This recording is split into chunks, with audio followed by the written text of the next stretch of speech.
Hello. Good evening dear friends, सभी लोग कैसे हैं? उम्मीद है आप सभी लोग अच्छे हैं और आपकी तैयारी एकदम जानदार शानदार तरीके से चल रही होगी। तो सभी प्यारे विद्यार्थी जल्दी से उपस्थित हो जाएं भाई अपने इस बेहतरीन से प्यारे से सेशन में। जैसा कि आप सभी लोगों को पता है, हम पढ़ रहे थे गति बल एवं यंत्र। तो गति यानी कि जिसको मोशन कहते हैं, फोर्स यानी जिसको बल कहते हैं, यंत्र यानी कि जिसको मशीन्स कहते हैं, ये टॉपिक हम पढ़ रहे थे। तो कल मैंने आपको मोशन पढ़ाया था, है ना। First law of motion, second law of motion, third law of motion, ये सब कराए थे। न्यूटन्स के लॉ मैंने आपको कराए। और आपका कहना था कि सर इनके क्वेश्चन, सर मैंने कहा था लास्ट क्लास में कि बेटा यकीनन हम आपको कल क्वेश्चन भी कराएंगे। तो जल्दी से आ जाएं कि सर रेस्ट में तो रेस्ट क्या है और मोशन क्या है, इन सब के बारे में कल हमने बढ़िया तरीके से चर्चा की थी, है ना। स्केलर क्वांटिटी, वेक्टर क्वांटिटी, दूरी और विस्थापन के बारे में बताया था, चाल और वेग के बारे में बताया था, और भैया आपका एक्सलरेशन की परिभाषा आपको बताई थी। और बेटा जी गति के समीकरण प्रथम सेकंड थर्ड, वही first law second law third law of equation बताई थी। सर्कुलर मोशन बताए थे, ये सब बताया था। तो फर्स्ट लॉ क्या है ना। फर्स्ट लॉ बेटा जी क्या है, ये सब कुछ मैंने आपको बताए। इक्वेशन ऑफ मोशन बता दी थी, first law second law third law, ये सब आपको बताए। तो अभी आप किसी के सामने क्वेश्चन में लेकर आया हूं, एक रेसिंग कार। प्यारे बच्चों, एक कार है जो रेसिंग कार है, यानी कि दौड़ लगाती है, जिसमें जैसे स्पोर्ट्स वाली कार होती है वो, उसका प्रयोग किया जाता है कारों की रेस के लिए। एक गेम है, तो उसकी बात यहां पर हो रही है।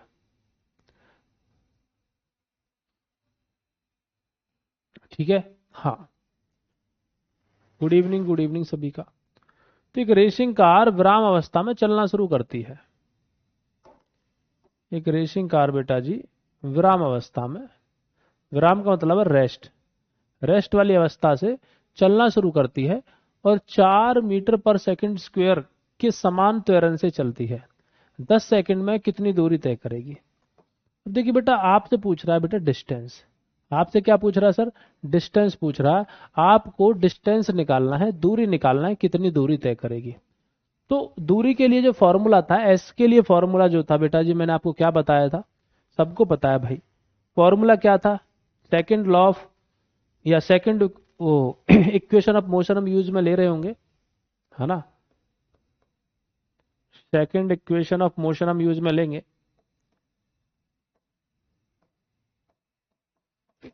ये कौन सी है भैया जी?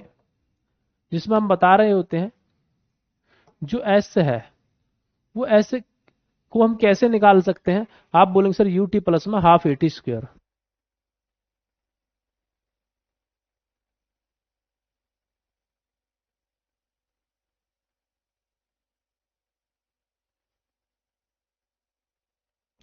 यू टी प्लस में बेटा जी अलग अलग लिखता हूं, यू टी प्लस में हाफ ए टी स्क्वायर। ठीक है भैया जी, ये फॉर्मूला है। हमें सर डिस्टेंस निकालनी है। क्या हमको इनिशियल वेलोसिटी पता है? जी सर, हम तो किससे शुरू हुए थे? रेस्ट से हमने चलना स्टार्ट किया था। तो मैं यहां पर आपको बता देता हूं कि जो इनिशियल वेलोसिटी है, प्रारंभिक वेग जिसको कहते हैं। प्यारे बच्चों, इनिशियल वेलोसिटी मैं एक बार बता रहा हूं, फिर शॉर्ट में लिखा करेंगे, ठीक है। इनिशियल वेलोसिटी जिसको हम क्या कहते हैं? प्रारंभिक वेग कहते हैं। प्रारंभिक वेग बेटा कितना है? वो रेस्ट पे था, शुरू में विश्राम अवस्था में था, तब चलना स्टार्ट किया था। उस समय उसकी वेलोसिटी 0 थी। तो कितना है बेटा जी, जिसको हम बोल रहे हैं, जिसका सिंबल है बेटा यू, ये कितनी है सर? 0 है। ओके सर, एक चीज पता लग गई। दूसरा, एक्सलरेशन कितना है सर? 4 मीटर पर सेकंड स्क्वायर। बेटा जी एक्सलरेशन की बात कर लेते हैं, यानी कि त्वरण की बात कर लेते हैं। कितना है? आप बोलेंगे 4 मीटर पर सेकंड स्क्वायर है।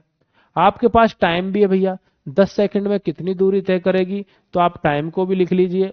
टाइम बोले तो समय कितना है सर? 10 सेकंड है। अब आपको देखना है, इसमें कुछ ऐसा है जो आपको नहीं पता है? सब कुछ, कुछ भी ऐसा नहीं है। तो रख दीजिए, वैल्यू को पुट कर दो भाई। वैल्यू को प्यारे बच्चों पुट कर दो। वैल्यू पुट करते चलो भैया जी। S is equals to u कितना था? 0 था। गुना में टाइम कितना है? 10 है। ठीक है, प्लस में हाफ ए कितना है बेटा जी? एक्सलरेशन 4 है। गुना टी कितना है बेटा जी? 10 है। तो इसका भी स्क्वायर हमको करना पड़ेगा। तो ये तो 0 गुना 10 0 हो जाएगा, प्लस में हाफ, 4 गुना 100 हो जाएगा। जी सर बिल्कुल हो जाएगा, 2 से 2 कट जाएगा तो कितना आ जाएगा, 200 आ जाएगा, 200 मीटर बेटा जी। तो डिस्टेंस कितनी आ गई, आप बोलेंगे सर जो दूरी है ना वो दूरी कितनी आई है, 200 मीटर। यानी कि 10 सेकंड में ये रेसिंग कार 200 मीटर चल देगी जब इसका एक्सेलरेशन 4 मीटर पर सेकंड स्क्वायर रहेगा। तो आपको आंसर क्या देना पड़ेगा मेरे प्यारे बच्चों, आप बोलेंगे सर जी 200 मीटर। ठीक है, 200 मीटर। Is that clear?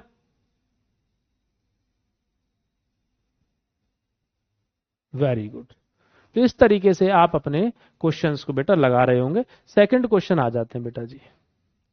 कह रहा है कि एथलीट है 7 मीटर त्रिज्या वाले वृत्ताकार पथ के एक चक्कर 20 सेकंड में पूरा करता है। मान के चलिए ये कोई एक सर्कल है, डियर स्टूडेंट ये कोई एक सर्कल है ना, ये कोई एक सर्कल है, इसका जो सेंटर है वो ये है मान के चलिए, है ना, और इसकी जो त्रिज्या है जिसको हम स्मॉल आर से डिनोट कर रहे होते हैं, ये कितनी है बेटा जी, 7 मीटर है, 7 मीटर है, ये इसका सेंटर है। तो कह रहा है इस पथ का पूरा चक्कर लगाने के लिए, इस पथ का पूरा चक्कर लगाने में कितना समय ले रहा है बेटा जी, जो टाइम है, टाइम कितना आ रहा है, 20 सेकंड आ रहा है। वन सर्कल या वन चक्र को कंप्लीट करने में कितना आ रहा है बेटा जी, टाइम 20 सेकंड आ रहा है। यानी कि 20 सेकंड में एक चक्कर पूरा कर लेता है। कह रहा 10 सेकंड के बाद दूरी और विस्थापन ज्ञात कीजिए कि 10 सेकंड के बाद दूरी कितनी होगी और विस्थापन कितना होगा। तो बेटा बहुत आसान हो जाता है, जल्दी से बताएं कैसे होगा। देखिए पूरा चक्कर कितने में होता है, जल्दी से लिखें बेटा, पूरा चक्कर कितने में हो रहा है सर जी, 20 सेकंड में, 20 सेकंड में। तो सर आधा चक्कर 10 सेकंड में, आधा चक्कर बेटा जी आप लिखेंगे सर 10 सेकंड में ये पूरा कर रहा है। तो अब आपसे पूछ रहा दूरी और विस्थापन, तो कैसे निकालेंगे बेटा, सरकमफ्रेंस कैसे निकाली जाती है, जल्दी बताएं बेटा, सरकमफ्रेंस कैसे निकाली जाती है। अगर हम परिधि निकालें जिसको हम सरकमफ्रेंस कहते हैं, परिधि कैसे निकाली जाती है बेटा, जल्दी बताएं, परिधि कैसे निकाली जाती है, 2πr करके निकाली जाती है, ऐसे ही तो निकाली जाती है भाई परिधि, जल्दी से बोल दें। जी सर बिल्कुल निकाली जाती है, लेकिन यहां पे तो हमें आधी निकालनी है, तो आधी निकालनी है तो फिर आधा करना पड़ेगा, ये पूरे की थी, ये फुल सर्कल की है परिधि बेटा जी, फुल सर्कल की, ये बेटा फुल सर्कल की परिधि है। हमें आधा निकालना है तो आधे के लिए हम हाफ से गुना कर देते हैं, तो आधे के लिए हम हाफ से गुना कर देंगे। जब हम 2πr को हाफ से गुना करेंगे तो बेटा 2 से 2 कट जाएगा, तो क्यों ना हम इसको डायरेक्ट πr लिख लें, है ना। ये बेटा हाफ सर्कल के लिए हो जाएगी, हाफ सर्कल के लिए हो जाएगी। पाई का मान बेटा 22/7 होता है, आर की वैल्यू सर 7 है, तो 7 से 7 को काट दो, बचा कितना, सिर्फ 22 मीटर बचा बेटा। तो 22 मीटर बेटा जी, 22 मीटर क्या आ गया, जल्दी बताएं सर, हाफ सर्कल की परिधि निकल के आ गई। तो डिस्टेंस कितना हो जाएगा, जल्दी बताएं बेटा जी, डिस्टेंस कितना हो गया, 22 मीटर, 22 मीटर। ओके सर, जब मान के चलिए यहां से चला था और ये घूम फिर के बेटा जी यहां आया तो हाफ सर्कल पूरा हुआ। डिस्प्लेसमेंट क्या होता है, शॉर्टेस्ट डिस्टेंस, तो शॉर्टेस्ट डिस्टेंस इधर आ जाओ तो ये भी 7 मीटर रहेगी। तो विस्थापन कितना आ जाएगा, डिस्प्लेसमेंट कितना आ जाएगा बेटा जी, जल्दी से बताएं, जल्दी बोलें, जल्दी बोलें बेटा। डिस्प्लेसमेंट 14 मीटर, अर्चना विश्वकर्मा वेरी गुड। तो यहां से जब ये ऐसे चल के आए तो डिस्टेंस कितनी, 22 मीटर हो गई। जब इसका हम शॉर्टेस्ट दूरी निकालेंगे तो यहां से यहां तक का माप लेंगे, 7 येरा 7 येरा, तो डिस्प्लेसमेंट कितना आ जाएगा, आप बोलेंगे सर जी डिस्प्लेसमेंट आ जाएगा यहां पर 7 + 7 = 14 मीटर। किसी को कोई डाउट, दोनों चीज आपने निकाल दी। नेक्स्ट क्वेश्चन पर आ जाओ। कह रहा 5 kg द्रव्यमान यानी कि 5 किलो मास की एक वस्तु है, उस पर 20 न्यूटन का फोर्स लगाया जाता है। वस्तु में उत्पन्न त्वरण की गणना करें बेटा। एक्सलरेशन कितना होगा भाई? 7 नहीं होगा निधि रानी रोहिला, बेटा जी 14 हो जाएगा। 7 और 7 14 होगा, 7 नहीं रहेगा केवल अकेला 7। ठीक है, हाँ। तो इसमें क्या क्या दे रखा है बेटा जी? फोर्स दे रखा, मास दे रखा है। देख लो भैया जी, मास कितना है? मास को बोलते हैं बेटा द्रव्यमान। द्रव्यमान कितना है? आप बोलेंगे सर 5 kg है। और बेटा जी फोर्स कितना है? फोर्स को बोलते हैं बल। बल कितना है बेटा जी? आप बोलेंगे सर 20 न्यूटन है। तो हमें जब एक्सलरेशन निकालना है तो हम नॉर्मल सा फॉर्मूला लगा सकते हैं, नहीं निकाल सकते? नॉर्मल सा फॉर्मूला हम लगा सकते हैं ना, F is equal to m into a, mass into acceleration. Mass into acceleration, जी सर। तो F कितना है? 20 है। मास कितना है सर? 5 है। गुना एक्सलरेशन हमको निकालना है, एक्सलरेशन निकालना है। तो 20 अपॉन में 5, ये 4 बार कट जाएगा, तो एक्सलरेशन इधर आ जाएगा। तो एक्सलरेशन टोटल कितना निकल के आ जाएगा भाई? मीटर पर सेकंड स्क्वायर में आता है ना, तो आप बोलेंगे बेटा जी 4 मीटर पर सेकंड स्क्वायर। तो ये हो गया आपका एक्सलरेशन। क्योंकि बेटा जी ऊपर क्या है? फोर्स है, न्यूटन है, नीचे ये है। फिर एक कार अपनी यात्रा का पहला आधा भाग 40 किलोमीटर, ठीक है, पर आवर के हिसाब से, और दूसरा आधा भाग, ये मैंने कल भी समझाने की कोशिश की थी आपको, 60 किलोमीटर पर आवर की चाल से तय करती है। तो कार की औसत चाल क्या है? एवरेज स्पीड हमको निकालनी है बेटा। एवरेज स्पीड के लिए क्या था? टोटल टोटल दूरी अपॉन में टोटल समय। लेकिन यहां पर क्या बताया गया है कि कितना समय है कितना नहीं है? जल्दी से बता दें। क्या मेरे को आप यहां बताइए कि यहां पर बताया गया है कि टोटल दूरी अपॉन में टोटल समय कितना है? जल्दी से बताएं। जी सर बिल्कुल बताया गया है। कैसे बताया गया है? जल्दी बोलें। हम्म,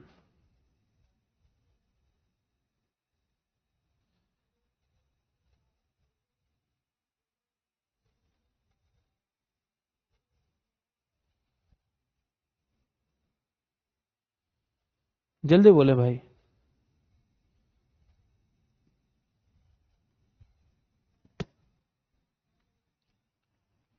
total distance upon total time. देखिएगा, जब बेटा दूरी बराबर है, मान के चलिए ये कार यहां से चली, इस कार को बेटा यहां तक जाना था। एक कार यहां से चली, इस कार को बेटा यहां तक जाना था। ठीक है, ओके सर। इसका आधा वाला पोर्शन यहां तक हो गया। तो ये आधा पोर्शन है, आधा पोर्शन बेटा जी, आधा पोर्शन, आधा भाग। इसने चला कैसे? 40 किलोमीटर पर आवर की स्पीड से। और बेटा आधा भाग किससे चला? आप बोलेंगे सर 60 किलोमीटर पर आवर की स्पीड से। देखो दूरी दोनों में बराबर है। मान के चलिए ये भी 50 किलोमीटर था मान लो, और मान लो ये भी 50 किलोमीटर था, तभी तो आधा आधा हुआ है। तो दूरी दोनों में बराबर है, लेकिन इसने क्या है, अपनी चाल को बेटा कम या ज्यादा किया है। तो जब एक डिस्टेंस इक्वल होती है तो आप लिखेंगे जब दूरी समान हो तो एवरेज स्पीड का फॉर्मूला क्या होता है? एवरेज स्पीड कैसे निकाली जाएगी बेटा? कैसे निकाली जाती है? आप बोलने वाले हो बेटा जी 2v1v2 प्लस में 2v1v2 अपॉन में v1 प्लस v2, ऐसे करके 2v1v2 अपॉन में v1 प्लस v2, ऐसे करके। तो फॉर्मूला को पुट कर दो भैया। 2 गुना में v1 कितना है बेटा? 40 किलोमीटर पर आवर के हिसाब से था, गुना में v2 कितना है? 60 किलोमीटर पर आवर के हिसाब से है। ओके, अपॉन में करना है प्लस में, तो 40 प्लस में 60, 40 प्लस में 60 आ जाता है। अब इनको जब हम गुना करके इधर की तरफ लेके जाएंगे तो 40 दूना 80 होता है बेटा, और 80 को गुना करेंगे 60 से तो 4800 आ जाता है। भाई 40 दूना 80, 8 से 48, तो 4800 आ जाएगा अपॉन में 60 और 40 कितना आ जाएगा बेटा 100 आ जाएगा। तो इससे बेटा 100 से 100 कट गया, बचा कितना 48 बचा। तो आपसे क्या पूछा गया था कि कार की औसत चाल क्या है, वो 48 किलोमीटर पर आवर के हिसाब से चलिए भैया जी, 1 घंटे में उसने 48 किलोमीटर पर आवर के हिसाब से दूरी तय करी है। समझ गए? चलिएगा, कह रहे बेटा 500 ग्राम द्रव्यमान का एक हथौड़ा, ये मास है बेटा 500 ग्राम। 500 ग्राम क्या हो गया सर, मास हो गया। एक हथौड़ा जो 50 मीटर पर सेकंड की गति से चल रहा है और एक कील से टकराता है, कील हथौड़े को 0.01 सेकंड में रोक देती है। कील द्वारा हथौड़े पर लगाया गया बल क्या होगा? 50 मीटर पर सेकंड की गति से चल रहा था बेटा जी। तो इसको आप किस तरीके से सॉल्व करेंगे, थोड़ा सा मेरे को आइडिया दीजिए, क्योंकि हर बार तो आइडिया मैं ही दे देता हूं आपको। आप खुद बताएं बेटा क्या निकालेंगे। पहले तो इसको लिख ही लेते हैं बेटा। पहले तो बेटा कन्वर्जन कर लेंगे इसका, जो मास है ना ये 500 ग्राम दिखा रखा है, पहले तो हम लेके आएंगे इसको केजी में। तो 0.5 केजी हो जाएगा, आधा किलो। कोई दिक्कत किसी को नहीं होनी चाहिए।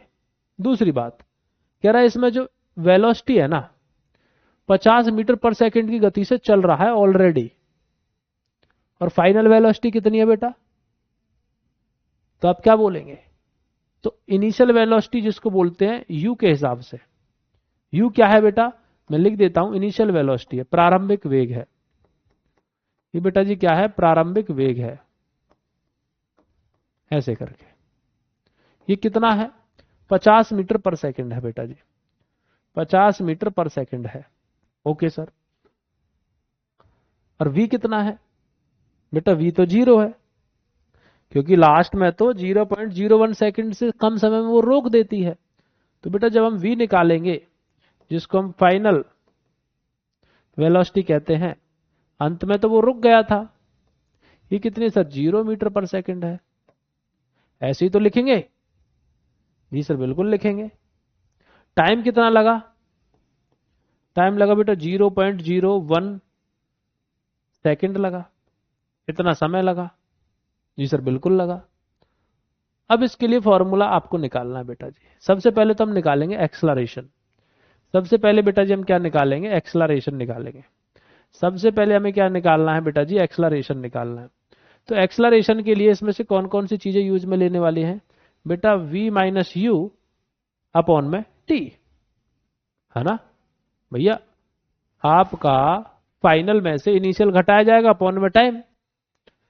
तो जब आप एक्सलरेशन निकालेंगे तो v कितना था, 0, माइनस में u कितना था बेटा जी? आप बोलेंगे सर 50, अपॉन में t कितना था, टाइम, जिसको हम बोल रहे हैं 0.01। अब ऊपर वाले को घटा लो भैया, 0 में से बेटा 50 जाएंगे तो कितना आएगा, जल्दी बोले बेटा। 0 में से अगर आप 50 घटाते तो -50 आता है। और यहां पर भैया हम 2 यानी कि ऐसे करके हम कर सकते हैं, ऐसे करके 100 कर सकते हैं, नहीं कर सकते? तो फिर कितना आ जाएगा बेटा, प्लस का 50 आ जाएगा। सॉरी ये तो गुना में है। तो ये कितना हो जाएगा, ऐसे करके। तो ये बेटा जी एक्सलरेशन हो गया। क्या आप इतना ही एक्सलरेशन निकालेंगे? जी सर बिल्कुल निकालेंगे। मीटर पर सेकंड स्क्वायर और लगा दो इसके पीछे, तो -5000, ये बराबर का निशान है, मीटर पर सेकंड स्क्वायर। भाई ऐसा ही तो करते हैं, देखो पॉइंट हटाया तो 100, अब इसको ऊपर ले जाएंगे तो गुना कर देंगे, तो कितना आ गया सर, -5000 मीटर पर सेकंड स्क्वायर आ गया है एक्सलरेशन। तो हमारे पास प्रारंभिक वेग है, अंतिम वेग है, टाइम, मास, सब कुछ है। अब बेटा फोर्स वाला फॉर्मूला लगा देंगे। आप यही तो पूछ रहे थे कितना बल लगाया गया। अब फोर्स का फॉर्मूला क्या था बेटा जी, mass into acceleration, mass into acceleration. जी सर, मास कितना है बेटा जी, 0.5 kg, गुना में कितना सर 5000, माइनस के फंडे को भी बाद में ऐड कर लेंगे। तो इससे बेटा गुना करेंगे तो कितना आ जाएगा, यानी कि हाफ कर दो, 2500 आ जाएगा, 2500 आ जाएगा। और 2500 भी बेटा माइनस में है, तो -2500 कितना लगाएगा बेटा जी? -2500। -2500 का मतलब समझ रहे हो? उल्टी दिशा में, यानी कि हथौड़ा, ये कील थी, ये कील थी, हथौड़ा आप यहां से ला रहे थे। एक हैमर बना देता हूं आपके लिए। ये एक हथौड़ा था बेटा जी, एक हथौड़ा है ना? ये एक हथौड़ा आप पकड़ के यहाँ पे पीटने वाले थे इस हथौड़े से। तो ये अपना फोर्स ऐसे लगा रहा था, ये पॉजिटिव में फोर्स लगाएगा, कील नीचे से बेटा नेगेटिव में बल लगाएगी। इसने पॉजिटिव में फोर्स लगाया, इसने नेगेटिव में फोर्स लगाया। तो नेगेटिव में बेटा कील ने ऊपर की तरफ फोर्स लगाया, और कितना फोर्स लगाया? आप बोलेंगे बेटा -2500 न्यूटन। -2500 न्यूटन फोर्स लगाया और हथौड़े को रोक दिया। 25 नहीं रहेगा बेटा, 2500 न्यूटन रहेगा, है ना? नेगेटिव का मतलब ही क्या है? ये जो नेगेटिव जो है ना, ये नेगेटिव साइन है, ये क्या दिखा रहा है? अपोजिट फोर्स दिखा रहा है। ये बेटा जी अपोजिट फोर्स दिखा रहा है, इसका मतलब अपोजिट फोर्स है, उल्टा फोर्स लगाया है।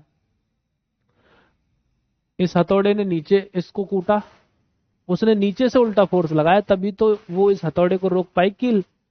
तो -2500 न्यूटन हो जाएगा। चलिए, which of the following is a, कौन सी इनमें से बेटा सदिश राशि है? जल्दी से बता दो। फिर ऐसा करेंगे कि आपको 2-4 क्वेश्चन, 2-3 क्वेश्चन करा देता हूं।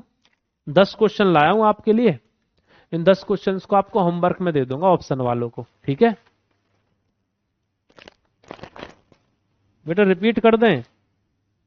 बेटा रिपीट कर देंगे और बताओ, हमें तो लगने लगी भूख।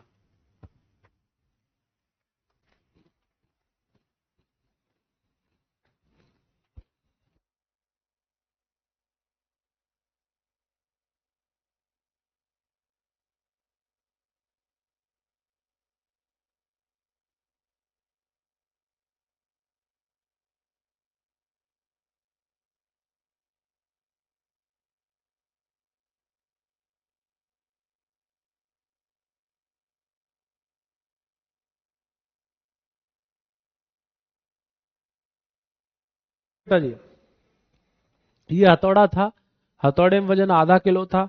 आप इस हथौड़े से इस कील को ठोक रहे थे। कितने की स्पीड से आपने हथौड़ा मारा इस पर? आप बोलेंगे सर 50 मीटर पर सेकंड की स्पीड से मारा। तो शुरुआत की जो गति थी, चाल थी हथौड़े की मारने की, वो कितनी थी? 50 मीटर पर सेकंड थी। लेकिन जैसे ही हथौड़ा इस पर टकराता है तो ये बिल्कुल हथौड़ा रुक जाता है। रुक जाता है तो क्या होता है?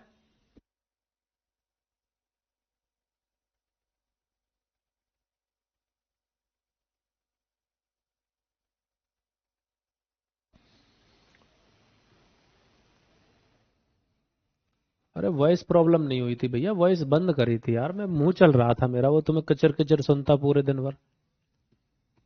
ठीक है, टाइम इतना है। तो आपसे पूछा गया है कि इसने, कील ने कितना उल्टा फोर्स लगाया कि हथौड़ा रुक गया? क्योंकि जिस स्पीड से ये आ रहा था, ये तो बहुत दूर तक जाना चाहिए था, लेकिन इसका जो फाइनल वेलोसिटी थी वो 0 हो गई। जैसे ही कील से टकराया हथौड़ा रुक गया। तो कुछ ना कुछ तो कील ने भी ताकत लगाई है, तभी तो रुका है। समझ में आई बात? जी सर। तो कील ने -2500 न्यूटन, यानी कि नीचे की तरफ से कील ने फोर्स लगाया है, तो इसको रोक दिया है। तो निम्नलिखित में से कौन सी राशि बेटा जी एक सदिश राशि है? सबको पता होना चाहिए, सबको पता होना चाहिए। बेटा जी ऑप्शन नंबर, डिस्प्लेसमेंट को हम क्या बोल देंगे सर? सदिश राशि है, यानी कि एक प्रकार की वेक्टर क्वांटिटी है, बाकी नहीं है। कह रहा है कि बेटा वेग समय वीटी ग्राफ के नीचे का क्षेत्र क्या दर्शाता है? जल्दी से बताएं। वेलोसिटी टाइम ग्राफ का जो नीचे का क्षेत्र है बेटा जी, वो क्या दर्शाता है? मान के चलिए इधर वेलोसिटी है, इधर टाइम है ना? तो इसके नीचे का क्षेत्र क्या दर्शाता है बेटा जी? जल्दी बोले। डिस्प्लेसमेंट दर्शाता है। मान के चलिए ये कोई चीज या ऐसे गई या ऐसे गई, कैसे भी गई, है ना? ये क्या दर्शा रहा है? ये दर्शा रहा है कि कितना डिस्प्लेसमेंट हुआ है, कितना विस्थापन हुआ है, ये इस चीज को दर्शाता है। ये बेटा जी इस चीज को दर्शाता है। चलिए, अब बाकी क्वेश्चंस, जैसे मैं और भी क्वेश्चन लाया हूं, करीब 10 क्वेश्चन है, ये आपके लिए होमवर्क रहने वाले हैं, है ना? अब हम बात करते हैं फोर्स की, जिसको कहते हैं बेटा जी बल। तो ये बल क्या है? क्या कोई मेरे को बताएगा? कि सर व्हाट इज फोर्स। अभी जैसे हमने हथौड़े से लगाया था वो क्या था, फोर्स था। क्योंकि बेटा देखो पूरी क्लास में मैं क्वेश्चन करवाऊंगा तो फिर दिक्कत आएगी।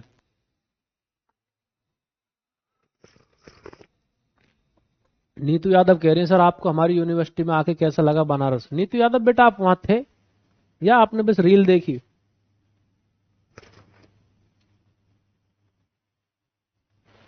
जल्दी बोले।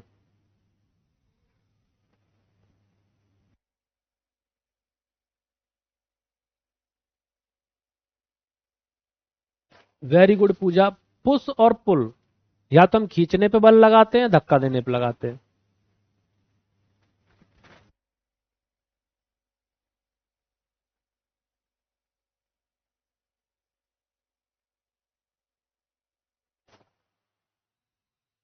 तेरा बल वह धक्का या खिंचाव है जो एक वस्तु की दूसरी वस्तु के साथ पारस्परिक क्रिया के कारण उत्पन्न होता है। बेटा मैं संडे को क्यों क्लास लूंगा यूट्यूब पर, मेरी जो क्लास है वो शनिवार को रहेगी, सैटरडे को रहेगी। कितने बजे रहेगी यूट्यूब पर? आप बोलेंगे सर जी 3 PM पर रहेगी। 3 PM पर मेरी सैटरडे को क्लास रहने वाली है यूट्यूब पर। तो बल वह धक्का या खिंचाव है जो एक वस्तु को दूसरी वस्तु के साथ पारस्परिक क्रिया के कारण उत्पन्न होता है। कह रहा बल किसी वस्तु की विराम अवस्था, गति, आकार या दिशा बदल सकता है। मान के चलो मैं यहां खड़ा हूं, कोई मेरे में आके धक्का दे तो मैं आगे पहुंच जाऊंगा। समझ रहे नहीं समझ रहे? अच्छा नीतू जी आप ही लेकर गए थे हमको अपने विभाग, बहुत बढ़िया। तो आपने फोटो वोटो भी खिंचाया होगा फिर तो मेरे साथ।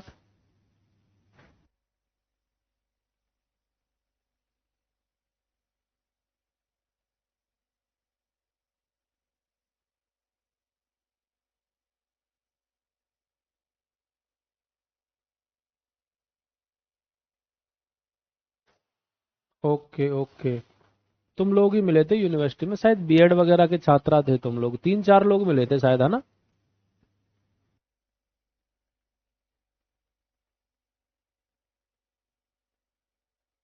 ओके नीतू जी।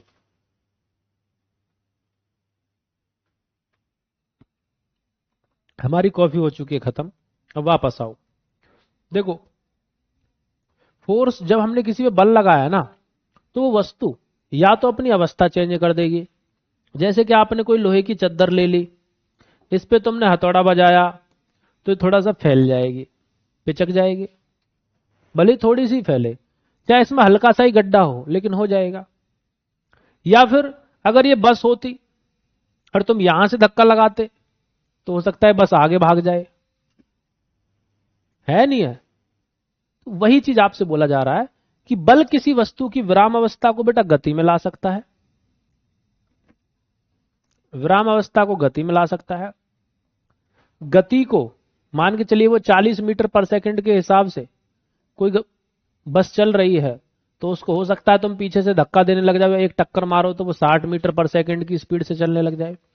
आकार को, जो बेटा जी गोलाकार था आपने पीट पीट को उसको आयताकार बना दिया। यह बेटा दिशा को बदल सकता है। तुम बढ़िया ऐसे जा रहे थे, एक कार ने साइड से टक्कर मारी, तुम जाने तो इधर चाहिए थे, उस कार की टक्कर की वजह से तुम इधर निकल गए। होता है ना, साइड से टक्कर लगती है तुम फुटपाथ से जा टकराए।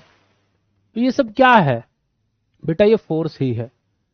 तो डेफिनेशन ऑफ फोर्स कि भैया कोई भी ऐसा धक्का या खिंचाव यानी कि बल है एक प्रकार का जो वस्तु की दूसरी वस्तु के साथ पारस्परिक क्रिया के कारण पैदा होता है।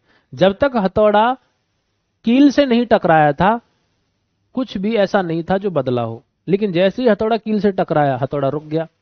हो सकता है कील भी थोड़ी सी पिचक गई हो, थोड़ा जमीन में, लकड़ी में, लोहे में अंदर धंस गई हो। समझ में आया बात नहीं आया? नीतू यादव बेटा बहुत अच्छा लगा, बता तो दिया, मिलकर डाल दूंगा। जिन लोगों ने मेरे साथ फोटोज लिए थे उनके साथ रील मतलब एक वीडियो डाल दूंगा इंस्टा पे, टेंशन ना लो। हमें बहुत अच्छा लगता है भाई जब हम स्टूडेंट से मिलते हैं।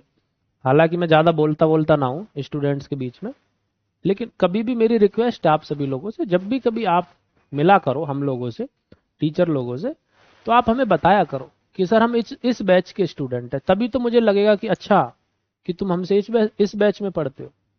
फार्मासिस्ट वाले बहुत सारे बच्चे मिले थे, उन्होंने बताया सर हम फार्मासिस्ट बैच में पढ़ते हैं। तो हमें लगता है कि भाई हाँ इस बैच के बच्चे मिले थे। ठीक है, तो कभी भी जब आप अपने टीचर से मिलो, चाहे मैं हूं या कोई और हो, तो आप उन्हें एड्रेस क्या करो कि सर हम इस बैच में पढ़ते हैं और इतने दिन से पढ़ रहे हैं वगैरह वगैरह, जिससे वे ऑफ कम्युनिकेशन से ही हमें फिर चीजें याद भी रहती हैं कि हाँ ये बच्चा हमें उस दिन मिला था। अगर 6 महीने बाद, साल भर बाद, या कभी आपका सिलेक्शन हो और आप जब हमसे मिलने आओ सम्मान समारोह में, तो फिर हमारे माइंड में एकदम क्लिक कर जाएगा ये लड़की तो हमें वहां भी मिली थी जब हम मीटअप के लिए गए थे। समझ गए? चलिएगा आगे चले। हाँ, तो गति को विराम अवस्था में, हाँ, विराम को गति की अवस्था में दिशा में बदल सकता है, बिल्कुल। कोई चल के आ रही, कोई ट्रक चल के आ रहा है, आगे बुलडोजर खड़ा है, एक टक्कर मारेगा, रोक देगा उसको, रोक भी सकता है भाई। तो बल के लक्षण क्या है भैया? कैसे पता लगेगा कि बल लगा है? ये बल की और क्या क्या क्वालिटी है? कह रहा है ये एक सदिश राशि है बेटा, वेक्टर क्वांटिटी है, यानी कि इसमें ना परिमाण भी होगा और आपका बेटा जी दिशा भी होगी। यानी कि आप कह सकते हैं इसके अंदर बेटा मैग्नीट्यूड भी होगा और बेटा डायरेक्शन भी होगी।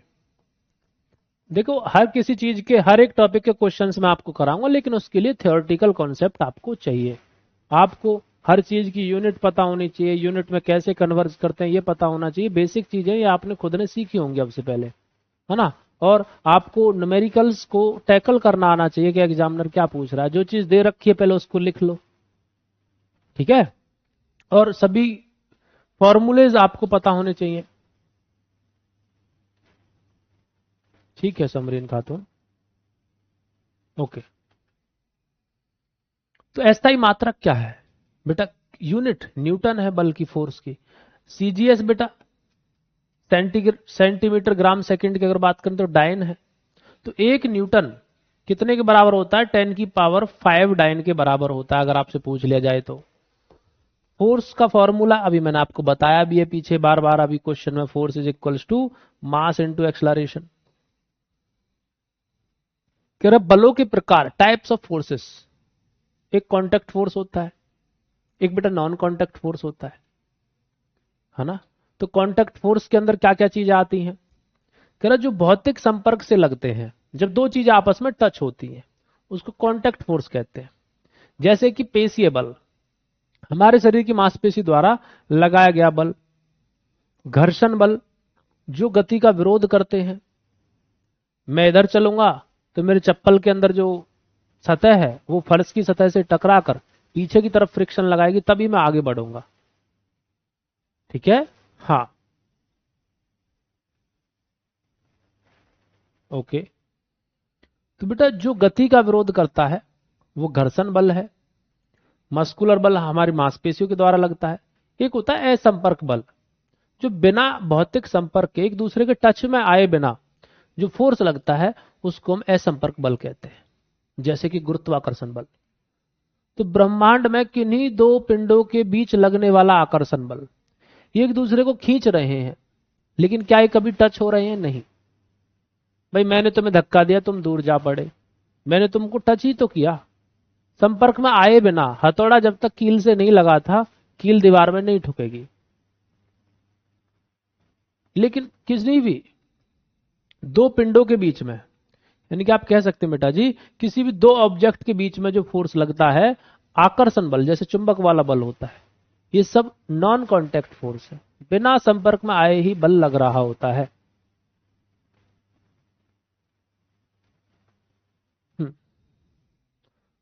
मूड ऑन ए, कह रही है कि सर एक छोटा सा क्वेश्चन है, मूड ऑफ होने पर भी कैसे माइंड को पढ़ने में लगाए? तो देखो हमारे अंदर एक एनर्जी होती है, वो हमारे ऊपर डिसाइड करता है उस एनर्जी को हम किस डायरेक्शन में चैनलाइज करें, है ना। देखो बेटा मेरे अंदर एनर्जी रहती है, क्लास में रहते हैं तो क्लास में पढ़ाते हैं। अभी 3 घंटे लगातार क्लास है, हालांकि कॉफी पीनी पड़ी उसके लिए, और उससे पहले भी मैं अभी कम से कम 1 2 3 3.5 घंटे पढ़ा चुका हूं, यानी कि 6.5 घंटे हो जाएंगे। तो मैं गया विपिन सर की शादी में, उस दिन तो भैया हम फ्री फ्री, पूरे दिन भर हमें काम करने की आदत। तो हमने कहा भाई इस एनर्जी को कहाँ लगाएं, क्या चलो घूमने चलते हैं, पूरे दिन घूमे, उससे भी बात नहीं बनी, सर की शादी में चलते हैं। फिर जब सर की शादी में गए तो भाई अभी भी एनर्जी बची हुई है, तो मैंने कहा भाई फिर डांस करते हैं। देखा तुमने मेरा डांस? ना देखा?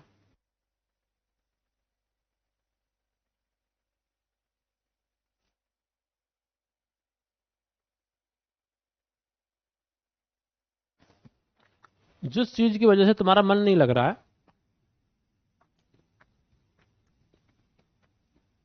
उसी चीज को मोटिवेशन बना लो।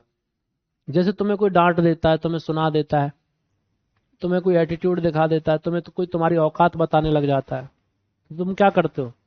देख अब तुझे अपनी औकात दिखाते, है ना? बिल्कुल। हाँ, सर डांस भी कर रहे थे, तो एनर्जी को हमने चैनलाइज किया। और दिन पढ़ने में लगा रहे थे, उस दिन मैंने कहा भाई अभी तो 9 बज गए, 10 बजे की करीब बात है। मैंने कहा तो अभी तो एनर्जी बची हुई है शरीर में, तो चलिए शरीर को थोड़ा तोड़ते हैं। तो डांस किए तगड़ा वाला, फिर आराम से ट्रेन में सोते हुए आए। अगर हम नहीं थकते तो ट्रेन में पूरी रात भर जगते, परेशान हो जाते। ठीक है। हाँ, बहुत कम क्वांटिटी थी डांस की, लेकिन क्वालिटी ज्यादा थी है। चलिएगा। तो बेटा जो ग्रेविटेशनल फोर्स होता है, गुरुत्वाकर्षण बल, ये एक प्रकार का नॉन कांटेक्ट फोर्स है। एक दूसरे में चीजें टच नहीं हुई है, लेकिन एक दूसरे को अपनी तरफ खींच रही है। तो इसका फॉर्मूला क्या होता है? ये एफ जो है ना, ये ग्रेविटेशनल फोर्स है।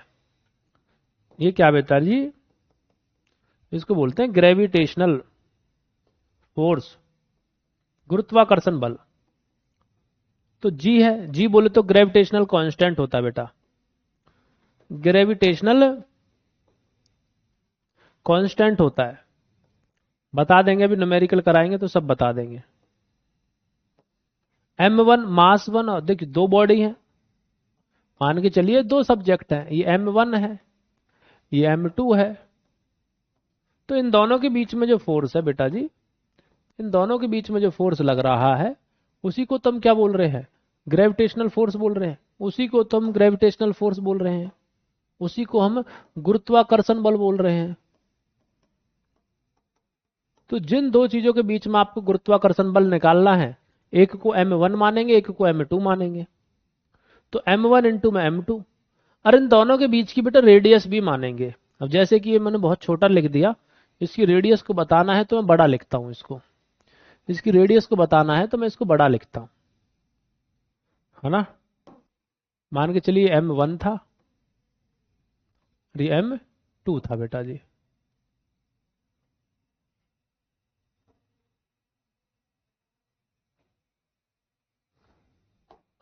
इन दोनों का ये सेंटर था। तो बेटा इसकी बात की जाएगी कि ये दूरी कितनी है, तो इसको बोलते हैं आर स्क्वेयर। तो इसको मापा जाएगा। इस तरीके से हम क्या निकाल सकते हैं? गुरुत्वाकर्षण बल को बेटा जी निकाल सकते हैं। समझ में आई चीजें? नहीं आई? जल्दी थम्स अप करें, फिर आगे चलेंगे।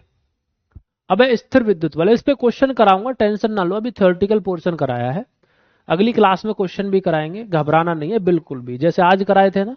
हाँ,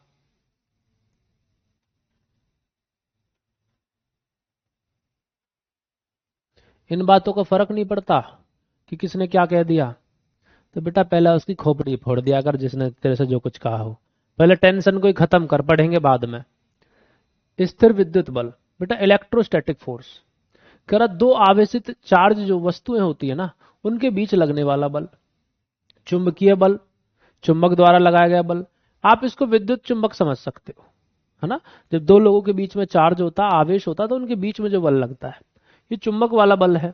भैया इसमें चीजें संपर्क में नहीं आ रही हैं। आप देखना दो चुंबकों को, उत्तरी और उसके दक्षिणी ध्रुव को पास लाते तो वो एक दूसरे को खींचते हैं।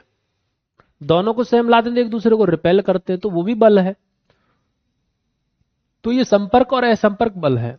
अब संतुलित और असंतुलित बल, भाई संतुलित बल क्या है?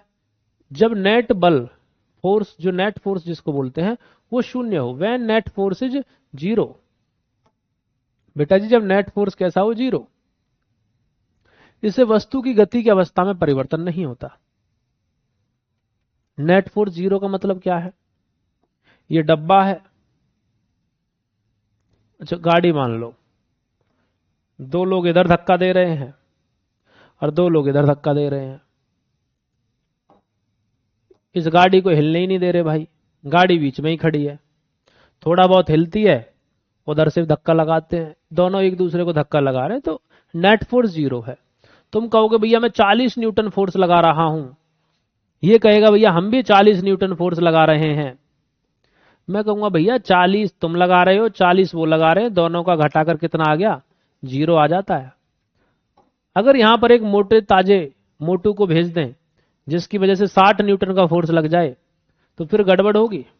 फिर ये क्या कहेगा, मोटू कहे हम 60 का फोर्स लगा रहे तुम 40 का, तो यहां पर फिर 20 आ जाएगा, तो फिर यहां पर नेट फोर्स नहीं रहेगा।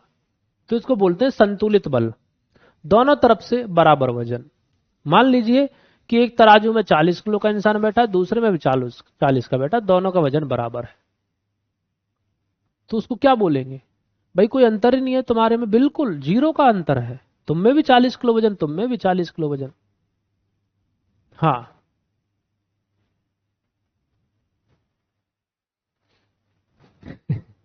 नेहा कह रही है सर सेकंड वाला बेस्ट है, कि पहले प्रॉब्लम को सॉल्व करेंगे फिर क्लास लेंगे। हाँ तो प्रॉब्लम की कांच काट दिया करो पहले, है? जी क्या है बेटा जी, जी बताया तो ग्रेविटेशनल कांस्टेंट होता है बेटा, लिखा है ग्रेविटेशनल कांस्टेंट होता है। चलो बेटा कमेंट सेक्शन में बता ही दो तुम ग्रेविटेशनल कांस्टेंट क्या होता है, जल्दी से बता दें बेटा जी।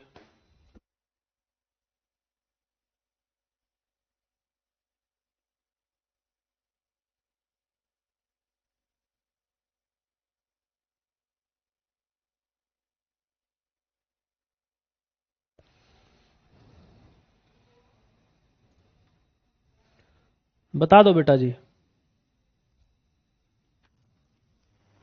हाँ जल्दी बता दो।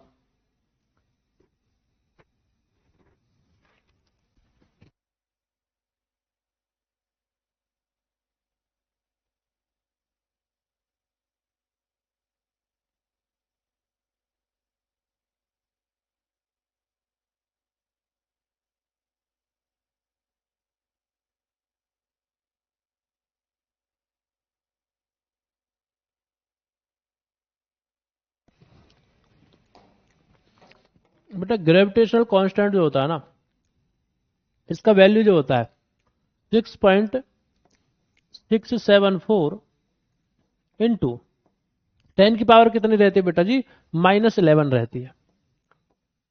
और जिसकी यूनिट पूछी जाएगी तो न्यूटन मीटर स्क्वायर पर केजी, न्यूटन मीटर स्क्वायर पर केजी हम इसको लिख रहे होते हैं। तो ये बेटा जी इसकी यूनिट हो जाती है। समझ में आई बात, नहीं आई? केजी में भी स्क्वायर लगेगा, केजी स्क्वायर, ये इसकी यूनिट होती है।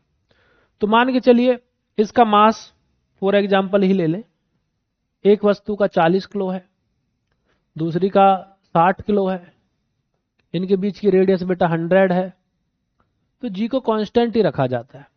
ठीक है, ऐसे करके निकाल लेते हैं। जब वैल्यू पुट करनी पड़े तो पुट किया करो, वरना ऐसे ही रहने दिया करो। ऐसे करके निकाला जाता है। आगे आ जाते हैं बेटा जी हम सिंपल मशीन पर। तो फोर्स आपको बता दिया कितने प्रकार का है बेटा, वो ग्रेविटी है। अच्छा तुम इसमें भी कंफ्यूज हो सकते हो, मैं लिख देता हूं बेटा, वो ग्रेविटी अलग होती है, ग्रेविटी अलग है। वो बेटा जी ग्रेविटी है, या फिर आप इसको कह सकते हैं ग्रेविटेशनल एक्सलरेशन होता है।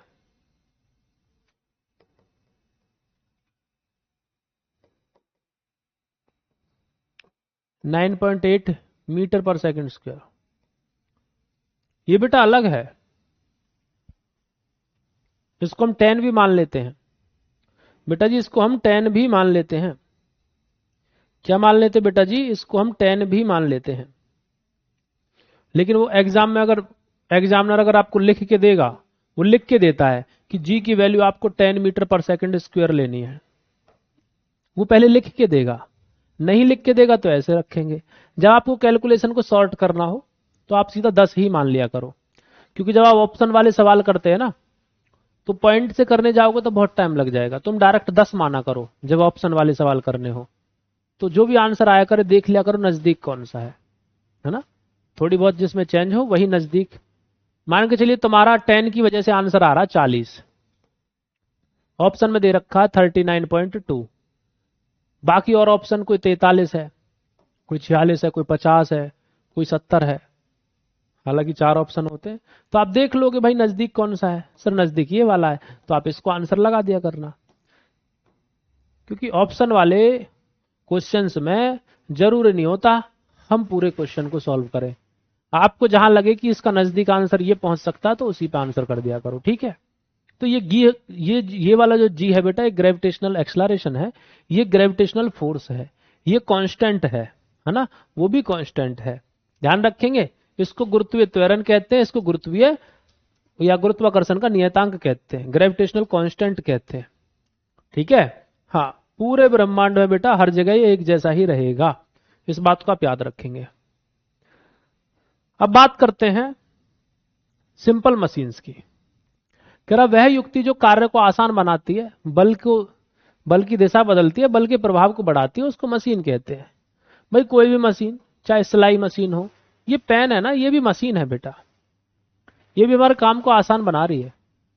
वरना ये पेन नहीं होता तो मैं हाथ से लिख रहा होता, और हाथ से देखो कितना अजीब सा लिखा जा रहा, मुझे ही पता है। आसान बनाती है ना। हाँ, अब मेरा हाथ अलग घिसेगा, कुछ दिनों बाद तो उंगली फ्लैट हो जाएगी, रेखा ही मिट जाएगी यहाँ की। तो ये भी मशीन है, ये इसको आसान बना रही है, या फिर हमारे कार्य की दिशा को बदल देती है। आपने देखा होगा इतना बड़ा भारी डब्बा, अगर उसको इंसान वैसे उठाने जाए तो नहीं उठता, लेकिन एक चैन कुप्पी होती है, उस चैन कुप्पी से उसको एक ही आदमी ऐसे ऐसे करके उठा देता है। तो मशीन हमारे काम को आसान बना रही है। इंपोर्टेंट टर्म्स कौन कौन सी है मशीन में बेटा? फालक्रम है, कह रहा वह बिंदु जिसके चारों ओर मशीन घूमती है ना।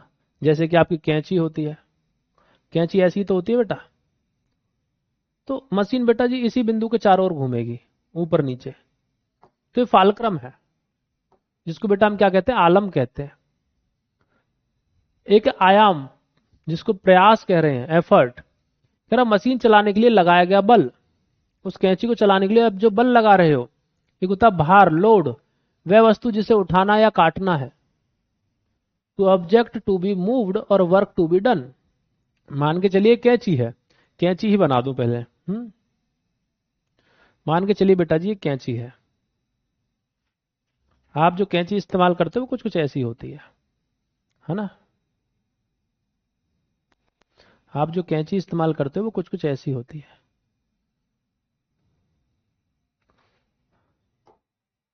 आप जो कैंची इस्तेमाल करते हो बेटा वो कुछ कुछ ऐसी होती है। ऐसी होती नहीं होती?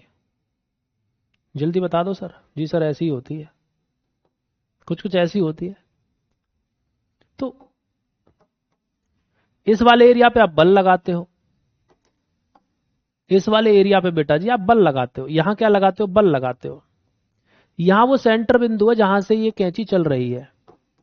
सेंटर पॉइंट बेटा यहां पर है, मान लो इसको सेंटर पॉइंट बिल्कुल एग्जैक्ट वहीं बना देता हूं।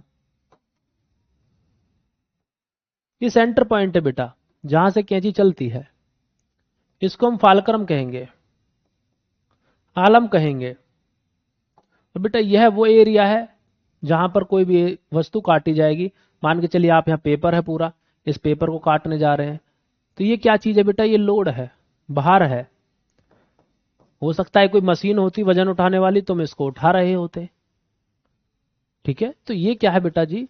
कुछ इंपोर्टेंट टर्म्स हैं जो हमारी यूज में ली जाएंगी। अब इसके बारे में डिटेल में हम कल पढ़ेंगे, थोड़ा इमेज लगाकर भी पढ़ा दूंगा, और आपका जो फोर्स वाला पोर्शन है उससे भी कुछ क्वेश्चंस मैं लेकर आऊंगा, ठीक है। फोर्स वाले पोर्शन से भी मैं कुछ क्वेश्चंस लेकर आऊंगा, ठीक है। मशीन में बहुत कंफ्यूजन होता है बेटा, बता दूंगा कल, सारी चीजें बता देंगे। अभी 5 मिनट में 4 ही मिनट बची, अब तो नहीं बता सकते। बहुत आराम से आपको फिजिक्स वाला पोर्शन कराने वाला हूं। अब देखो कुछ बच्चों को लग रहा है केमिस्ट्री केमिस्ट्री केमिस्ट्री बहुत जल्दी खत्म हो गया। बेटा केमिस्ट्री में जितना सिलेबस आपका दे रखा है एग्जाम में, उतना मैंने करा दिया है और अच्छे से करा दिया, ये मुझे बखूबी पता है, ठीक है। अगर आपको लगता है कि हमें कुछ और चीज पढ़नी है जो हमें नहीं आती है, जिनसे हमारा कॉन्फिडेंस बिल्डअप हो, जो सिलेबस में नहीं है लेकिन आनी चाहिए, तो उसके लिए बेटा आपको ई बुक दी गई है, आप ई बुक का सहारा ले सकते हैं। ठीक है, धन्यवाद, थैंक यू।